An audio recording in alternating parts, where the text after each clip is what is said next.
Hey everyone, and welcome to Already Cancelled. I am Peter, that is Connor, and we are going to talk about Twin Peaks Season 2, Episode 5. It's called The Orchid's Curse. Full spoilers for the episode, as always. And this is a little bit later than we intended this week, so this is actually going to be really close to the second one of the week, which is only going to be a couple of days' time. But regardless, we're here to talk about Episode 5, and this was a very action-packed episode. Yeah, it's kind of making up for the last one, isn't it? We had what was essentially a sort of rescue operation at One-Eyed Jack's with Cooper and Truman, because Cooper finally found a note under the bed because he did a headstand in the morning. Because of course he did. My favourite part of that whole thing is that when he did the headstand, because he's on the tape recorder the whole time, he's like, "Diane, I'm upside down." Yeah. And then he's like, "Oh, I did forget something." The giant was right. Yeah. Yeah. Start listening. So and it's good that you got that information, because this whole thing is a planned assassination attempt. Jean Renault is going to try and kill him, and Ben's aware of this. Ben's leading him to his death, and he's sending Hank out after him to make sure Audrey comes back. Although we know that Jean's also going to kill Audrey. In fact, Jean also kills Blackie. Which Truman There's a lot sees. of double crossing in this one. A lot of double crossing. There's double crossing left, right, triple crossing, quadruple crossing, all over the place. But no, yeah. So I mean, that was also the big action event of the episode was them. And luckily though, Hawk, who was clearly kind of like curious about them, because they seen. Like, they were hiding the map. Like, he comes into the office early in the episode, and they're like, Truman and Cooper are like, "Yeah, Hawk, yeah, thanks very much, yes." And then he comes in, he's the goddamn hero. He's a goddamn hero. He saves their ass because they're at gunpoint. They're going to get killed, and there's like, "You guys are shit liars." And for a split second, I thought, "Is this Hank? Is Hank stepping in to save them?" Because we knew he was following them. Yeah, that's true. But it's not sure enough. Hawk comes in, and he's a hero. So cool. So they get Audrey back. It was really quite sweet when Cooper found her as well. He seemed really deeply concerned, and that ties into how they've been. So if she's not, if she wasn't already madly in love with him, she's going to be. He's the hero. He's come and saved her. Yeah. Like, you can't get that. Meanwhile, Donna and Maddy hatch a plan to try and steal Laura's secret diary from Smith, and Donna basically, like, she tries to sort of like get close to him. She's like, "Oh, you can write my memoirs," and she starts telling these stories. And the most notable one, of course, is when she starts telling a story of her and Laura, where Laura convinced her to wear skimpier clothing. I think it was tight shorts specifically, and they went out when they were like 14 years old. And these older guys who were 20, so this is full-on statutory rape territory here. Yeah, definitely. I mean, not that like an 18 and a 17-year-old isn't technically still statutory. It is, but it's kind of a little bit murkier, isn't it? It's murkier because, like, well, whatever. They're really close. It's like, you can be in like the same school year. Yeah, 20 and 14. That's very clear. That's practically paedophilia at this point. It's virgin on it. Virgin on it? Well, technically paedophilia, you have to be prepubescent. No, I get it. Virgin on it. Very good. I didn't catch funny. It in your accent that time. All right. But anyway, so she's telling the story about how Laura like started like making out with two of them. They went skinny dipping with these guys. They'd met randomly, and Donna had a kiss, but she got very, very into it. She was telling the story. She started spinning around, and it was very reminiscent of like what we've seen Laura do on like the video from season 1 and stuff like that. And I think for me, this was kind of tying back into her kind of like admiring Laura and emulating her, and we've been seeing her acting more like her recently. And it's kind of like she was always the adventurous one and Donna wasn't, but this is her, like, this was a time where she was almost as adventurous as her, and she didn't. It's almost wistful the way she talks about this. Yeah, it's this weird way, like Laura had her in this trance. She was this larger than life persona. And Maddy's actually staking out. She actually runs into James, and I was actually thinking that James, I've got a feeling that James may actually show up and save them at the start of the next episode, because it seemed like James was going to follow Maddy, because he felt like something was up when he ran into her at the house, not at the house, the diner, yeah. And so he actually catches them. He catches Maddy like going into his secret hidey hole behind the bookcase. And he starts freaking out. He starts getting really weird, and he's got this gardening fork in his hand, and he feels really intimidating. And then the girls sort of combine together, and they're really kind of scared. And he starts like, "Oh, you want to know what the biggest secret of all is?" This is the last lines of the episode. Laura knew the secret of who killed her, as he starts to cut his own face with this fork. And all I could think was, yeah, this guy's unhinged. No shit. I was just like, no, but Donna's been flirty. It's like, because she said to Maddy even that, I do like him, but we need to get this diary. This is more important. Yeah. And I was just like, nah, he's clearly a little bit cookie. Yeah, he wasn't showing this side of himself before, was he? Down to the fact when she tries to trick him into the outside, like, because he's like a hermit. He has like a fit. Yeah, he has a full-on like attack where he collapses. Yeah, it's like a seizure, isn't it? It's very Saul's brother from Better Call Saul. Oh yes, yeah. With the electricity, very very much that. That's what it reminded me of.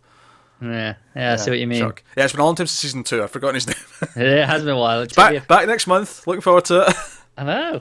Yeah, it's exciting. But yeah, so that's what I remember of. So yeah, I thought it was a really cool ending. I thought the combination of this, him being really creepy, and the whole the rescue attempt with Audrey, was a lot of fun. Them sneaking around, and like the layout of One Eye Jack's been almost maze-like as they were going through these hallways. Very 90s wallpaper as well, by the way. Worth mentioning that Jean Reno does actually catch Hank spying on them. Yeah, that's the one person Hank that Jean gets a hold of. It seems that Cooper and Audrey and all the rest of them, they all get away fine, seemingly. So we seem, yeah. But we've skipped over a few things. We did skip over a couple of smaller things and another big thing. The big thing, I suppose, would be the court scenes, if you will, which actually takes place in the biker bar that we've seen before, because they don't have a courthouse, so they just have like a little stage and they've put the judge up, and they have the prosecutor there, and Truman speaks for Leland. They get Leland on bail. He's allowed to leave. He's obviously not allowed to leave town. He has to keep the sheriff informed of his whereabouts, but it's all very civil. I did think it was a little bit strange that the sheriff is allowed to talk on his behalf in his defense, essentially, because it's a character testament. I was like, this is a little bit weird. It is a little bit strange, small town kind of thing. I mean, I get that, but it was just like, really? Like, I mean, should you be allowed to do this? I mean, this could just be like a writing sort of leniency where they've just decided to do this. It could well be. It stood out as, okay. Yeah, but yeah, so he's like, it's all very civil. Do you know what I loved about it? There's a really funny moment here where Andy's like, oh, I'm going to sell this image. They love courtroom sketches in the paper, and they look at the sketch and it's the back of Leland's head. And Truman's like, maybe you could try drawing them from the front, Andy. You get more faces, and Andy's like, I think I'll try that. And of course, Lucy is leaving, and she's. Do you know what I really liked about the scene where Lucy's leaving at the start? She's like sort of like she's under the impression there's another girl coming, but it's actually we see it later on. It's just Andy's going to cover for her while she's away for a couple of days. She says she's going to her sister's.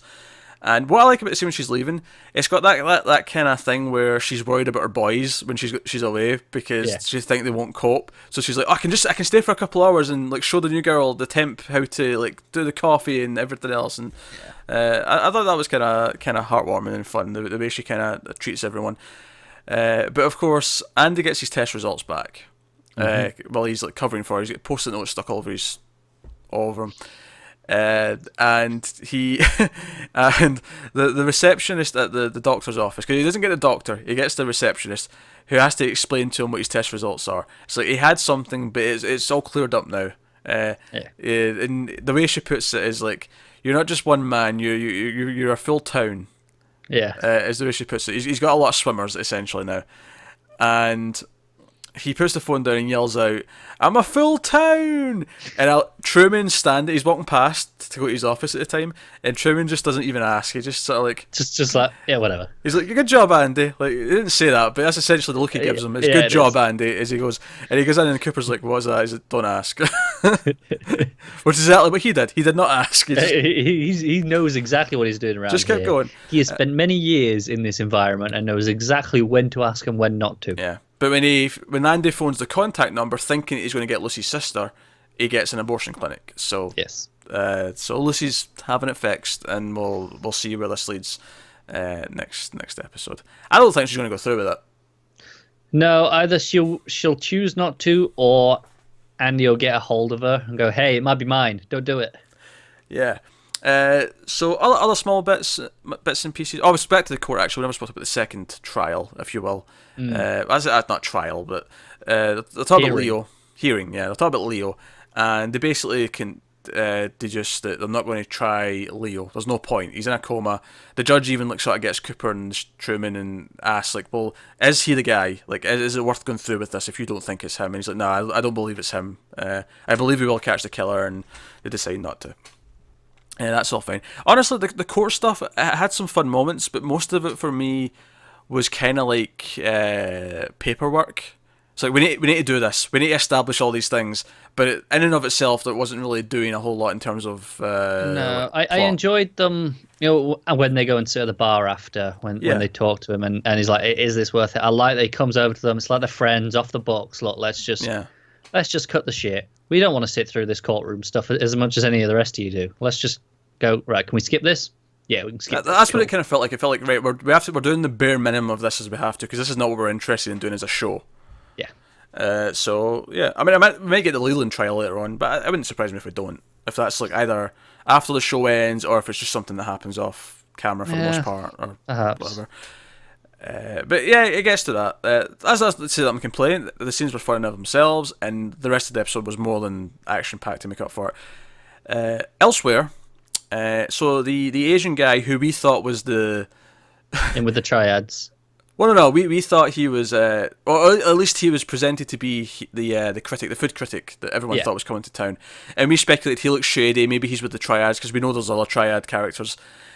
Turns out he's not from China, or Hong Kong. He's from Japan, and he is there on behalf of a company who wants to make an offer for the development deal that Ben's involved in with the land, with the mill is and all that, and they offer him $5 million, which Ben takes. We see the aftermath that Ben has accepted whatever this deal is. Who are these people exactly? Beyond working for a Japanese corporation, we do not know. But it's starting to get complicated, though, isn't it? It's starting to get complicated. We now have like triads from Hong Kong, and we also have this Japanese company, so we have lots of things going on, and I still stand that they're shady. The way he comes in and offers $5 million and doesn't take no for an answer feels very like shady. Yeah, just the way he holds himself, everything about him just feels shady. He just stares at Ben. He refuses to go and just keeps continuing his pitch. And he's like, "Here's the down payment or whatever." And like, $5 million? Yeah, absolutely. Yeah, absolutely. Not a whole lot of advancement on the actual Laura case in terms of Cooper's side of things. Obviously, the Donna stuff is kind of advancing that right now. Yeah, Cooper had his sidetrack to rescue Audrey, so yeah, which is important, and we do care about Audrey. Oh yeah. So that's all fine and well, and I mean, we did kind of have the. They did mention Hawk went and found out about the residency and the other neighbours. They couldn't at the find house. Anyone by that name. Yeah, but they did go after the one-armed man, and they found more of the drugs, but that's pretty much it. But we know he's a priority. Yeah. And that's cool. Yeah, but that's actually a much quicker one than I thought it would be, because it was so action-packed with the ending. I think maybe, though, because it wasn't as much weird stuff, or it wasn't as... like, I was mystery. wondering if the fit was a weird thing. Like, maybe he doesn't go outside because the aliens possess him. They go into his brain. It's like... Oh, that's what it is. His house is protected. In the same way that the log lady, her cabin's protected from the owls. Okay, all right. Interesting. I was wondering if he has something with his house. I don't know why you jumped to the aliens, but... Why not? Maybe, I don't know. I don't know. I'm looking for the weird now at this point. Admittedly, my whole idea before that Harold only knew stuff about Laura from her diary... obviously I flipped in that, because it seems that Laura dictated her diary to him. Yes, that was the impression, yeah. I mean, I like that idea that I had, but obviously they've went a different way with it. And that's fine, although he still seems unhinged and dangerous, and I don't think he's the killer still, but Laura kept some interesting company. Putting it mildly there. But kept some interesting company is all I'm saying. Yeah. Also, I like that they answered my question from last episode. I was like, how long's this been going on? 12 days. 12 days since Cooper's got it. Yeah, that's right. Yeah, he says it at the bar when he's talking to the judge. I was like, cool. That was just as I was wondering it. They give me a nice reminder. It's like, cheers for that. And actually, this is 5. There was 8. This is episode 13. So Aye, and you have to remember the last two of season 1 took place on the same night. so there you go. That kind of makes sense. That's about one a day, almost, or one day per episode. Cool. Actually, one scene I did forget to mention. So Shelley, because Leo's coming home, Shelley and Bobby were seeing a guy about sort of a hoist to get him in and out of bed. What's funny is I actually have first-hand experience with this stuff because my father had MS before he passed away, and we had a hoist in our house for him going to bed. I assume it was better than this one. It was much better. It was very simple. Lifted him up, and it just wheeled over the bed because you had the legs that go under the bed, and then you just lowered them down, and the button was reliable. This thing looked like a hell of a contraption with like this had like a belt. This was a death trap. Yeah, but that's you could actually see the mechanism. Like it was like this big mechanism. It was like a belt. Yeah, it was like a big like a Hoover belt. Yeah, an old Hoover. And Bobby it spins goes him, up and and then they just leave him spinning back and forth. And he flies him around the room. Yeah. But Bobby threatens him a little bit, going, "Hey, come on." Yeah, because and he's like, it was either this or I've got like a wheelbarrow. I think the guy says. Yeah. So it was an amusing scene. We didn't see any Bobby or Shelley last episode, so it was nice to see them pop up in this one. Didn't see any James last week either, or last episode. But no, all this stuff kind of moving forward. Yeah, so it wasn't like the most intriguing episode in terms of mystery and like, let's theorize about crazy things, but it was a lot of action-packed stuff. That last 10 minutes was like really exhilarating. Yeah, that whole action sequence, as soon as you get to the One-Eye Jacks, that whole thing's fantastic. Because it was that, and it was cutting between that and the Donna stuff with Maddy trying to steal the diary. So it was just full on both sides. Both were tense for different reasons. One literally had guns and shooting and death and sneaking around. The other one had sneaking around, but it was more like the mystery. Yeah, it was more mystery, and it was like, is this guy dangerous? And he seems to be dangerous. So there you go. That's episode 5 of Twin Peaks. We will be back before the end of the week with the next episode.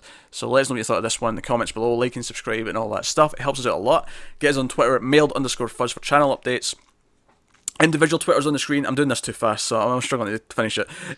Individual Twitters on the screen for general ramblings. That's us, guys. And the elbows are not what they seem. We'll see you next time.